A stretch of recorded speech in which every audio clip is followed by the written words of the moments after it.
আসসালামু আলাইকুম। আজকের রেসিপি তেল ছাড়া বিস্কিট রেসিপি।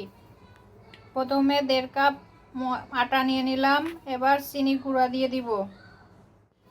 চিনি গুঁড়াটা দিয়ে দিলাম। আপনারা চাইলে শিলপাটায় বেটে গুঁড়া করে নিতে পারেন। সামান্য লবণ দিয়ে দিলাম। হাফ চামচ বেকিং পাউডার দিয়ে দিলাম। সামান্য একটু তেল দিয়ে দিব। হাত দিয়ে ভালোভাবে আটাটা মেখে নিব।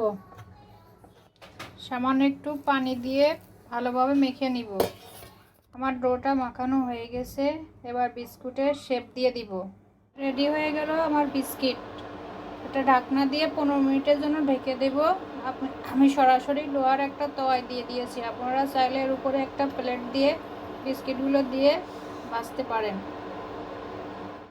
রেডি হয়ে গেল তেল ছাড়া বিস্কিট রেসিপি। প্লিজ আমার চ্যানেলটা সাবস্ক্রাইব করবেন, লাইক করবেন, কমেন্ট করবেন, শেয়ার করবেন। আমার রেসিপিটা ট্রাই করে দেখবেন, ইনশাল্লাহ আপনাদেরটাও ভালো হবে।